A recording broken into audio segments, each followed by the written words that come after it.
നിത്യാനന്ദേ സകലസുഭഗേ പ്രാണിവർഗാദിനാഥേ മിഥ്യാമോദം ഹൃദയനിഹിതം കാത്തുമാപ്പാക്കുമമ്മേ. ഭീതിക്ലേശ വ്യഥകളഖിലം പോക്കി സായുജ്യമേകാൻ വേദപ്രോക്തം നിഖിലഫലദം ദേവി തൻ പൂജ നിത്യം. സർവത്ര ദേവീ നാമസങ്കീർത്തനം. മഹാദേവ്യൈ നമഃ. സുപ്രഭാതം, ശുഭദിനം. എല്ലാ ധന്യാത്മാക്കൾക്കും പുലർകാല വന്ദനം. ശ്രീമദ് ദേവി ഭാഗവത നിത്യപാരായണ പരമ്പരയുടെ ഇന്നത്തെ യജ്ഞവേദിയിലേക്ക് സുസ്വാഗതം. നവമസ്കന്ധത്തിലെ ദശമാധ്യായമാണ് ഇന്നലെ പറഞ്ഞ് സമർപ്പിച്ചത്. അടുത്ത 11ാമത്തെ അധ്യായത്തിലേക്കാണ് നമ്മൾ ഇന്ന് കടക്കുന്നത്. കഥകളൊക്കെ ഒരുപാടുണ്ടെങ്കിലും സമയക്കുറവ് കൊണ്ട് ദേവി ഭാഗവത നവാഹയജ്ഞവേദിയിലൊക്കെ പല കഥകളൊന്നും പറയാറില്ല. ഇപ്പം ഈ മേൽ പറഞ്ഞ മാതിരിയുള്ളതൊന്നും വിസ്തരിച്ചൊന്നും നവാഹയജ്ഞങ്ങളിൽ കേൾക്കാനേ കഴിയില്ല. ചിലപ്പോൾ സ്മരിക്കുക പോലും ഇല്ലാതെ കണ്ട് മുന്നോട്ട് പോകാം. ചിലപ്പോൾ ഒന്നോ രണ്ടോ വാചകങ്ങളെ കൊണ്ട് സൂചിപ്പിച്ചുകൊണ്ട് മുന്നോട്ട് പോകും ചില ആചാര്യന്മാരെ. സമയത്തിൻ്റെ കുറവ് കാരണം കൊണ്ട് നമുക്കിപ്പോൾ ഇത് വാട്സപ്പ് എന്ന മാധ്യമത്തിലൂടെ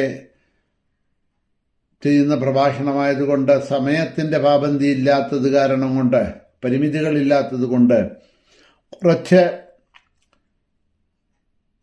എല്ലാ ഭാഗങ്ങളും വിസ്തരിച്ചു കൊണ്ടുപോകണു എന്ന് മാത്രമേ ഉള്ളൂ. അടുത്ത ഏകാദശം 11ാമത്തെ അധ്യായത്തിൽ ഗംഗയുടെ ഉൽപ്പത്തിയെക്കുറിച്ചാണ് പറയണത്. ശാപഗ്രസ്തകളായിട്ടുള്ള ദേവിമാരെ ഭൂമിയിലേക്ക് വരേണ്ടി വന്നു എന്ന് പറഞ്ഞുവല്ലോ. എപ്രകാരമാണ്, എന്താണ് എന്നുള്ളതിനെയാണ് ഇനി പറഞ്ഞു പോകുന്നത്. ഗംഗയുടെ ഉൽപ്പത്തിയാണ് ആദ്യം പറയുന്നത്. നാരദന്റെ പതുപോലെ ചോദ്യത്തോടുകൂടി തുടങ്ങണു.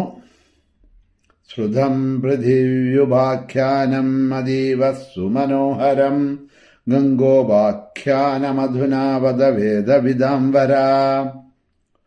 ഭൂമിയുടെ, പൃഥിവിയുടെ അതിമനോഹരമായിട്ടുള്ള കഥ ഇതാ അവിടുന്ന് വിസ്തരിച്ച് പറഞ്ഞത് ഞാൻ കേട്ടു, വളരെ സന്തോഷമായി.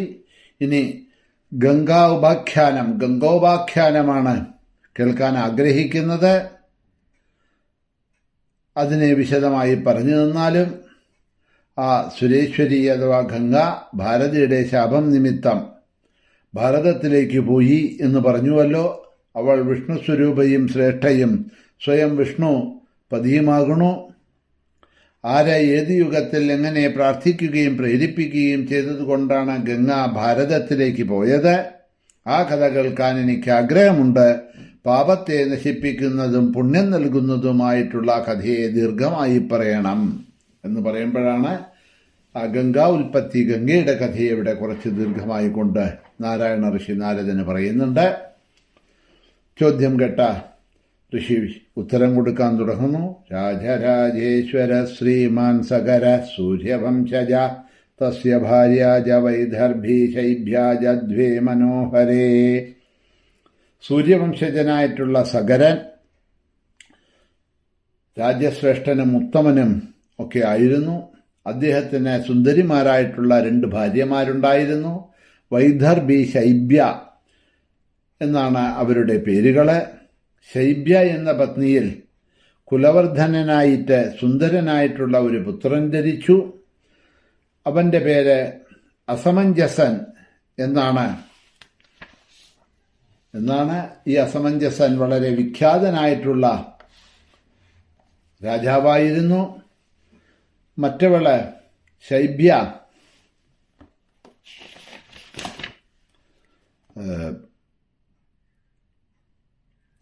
വൈദർഭി. മറ്റവള് ശൈബ്യയുടെ പുത്രനാണ് അസമഞ്ജസൻ. വൈദർഭി പുത്രലാഭത്തിനായിട്ട് മഹാദേവനെ തപസ് ചെയ്തു. അങ്ങനെ മഹാദേവന്റെ വരം കൊണ്ട് അവൾ ഗർഭിണിയായി തീർന്നു. 100 വർഷം കഴിഞ്ഞപ്പോൾ അവർ പ്രസവിച്ചത് ഒരു മാംസപിണ്ഡത്തെയാണ്. അത് കണ്ട് ദുഃഖിതയായി തീർന്ന അവൾ ശിവനെ വീണ്ടും ധ്യാനിച്ചു. വിലപിച്ചുകൊണ്ട് ശിവൻ ഒരു ബ്രാഹ്മണന്റെ രൂപത്തിൽ അവളുടെ അടുക്കൽ വന്നു. ആ മാംസപിണ്ഡത്തെ 60,000 കഷ്ണങ്ങളായിട്ട്, ഭാഗങ്ങളായിട്ട് അതിനെ വിഭജിച്ചു.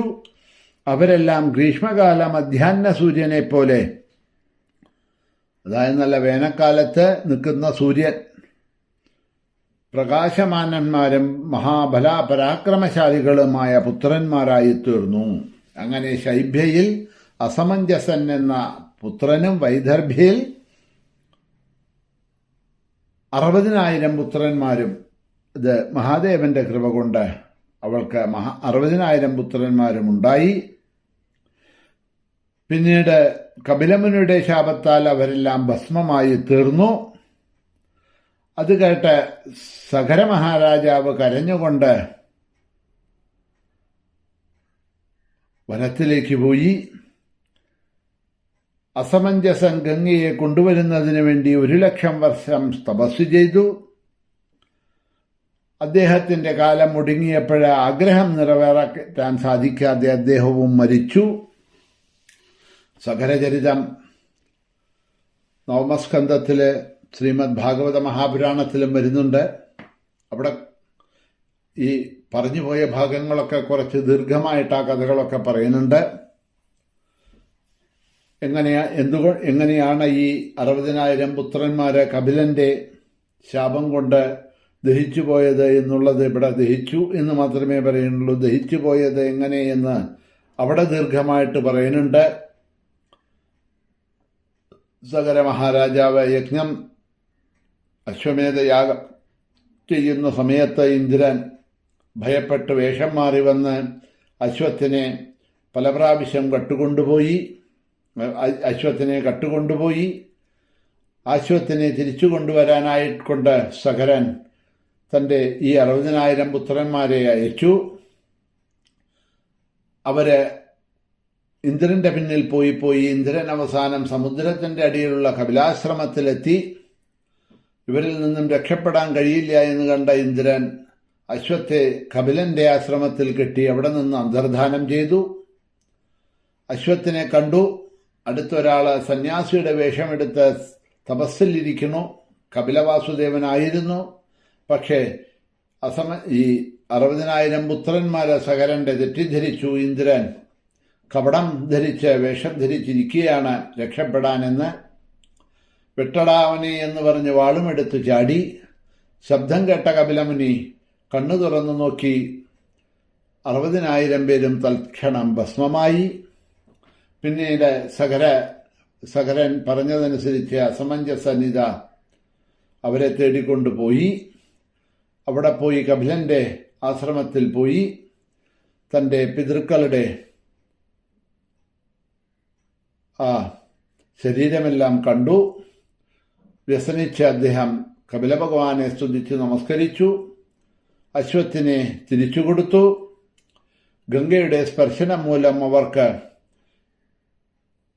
ഇതിൽ നിന്നും മുക്തരാവാം എന്ന് കപിലൻ അനുഗ്രഹിച്ചു പറഞ്ഞു.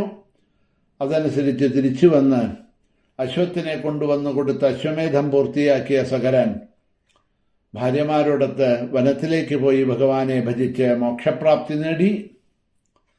പിതൃക്കളുടെ മുക്തിക്കായിട്ട് ഈ അസമഞ്ജസൻ ഇതവിടെ പറയുന്നത് മാതിരി 1,00,000 വർഷമാണ് തപസ് ചെയ്തത് എന്ന് ഇവിടെ പറയുന്നു. അവിടെ തപസ് ചെയ്തു എന്നേ പറയുന്നുള്ളൂ.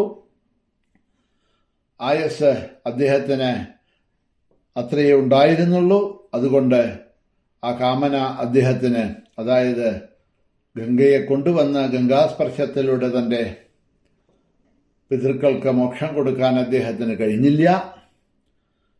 പിന്നീട് എന്താ സംഭവിച്ചത് എന്ന ഭാഗങ്ങളെ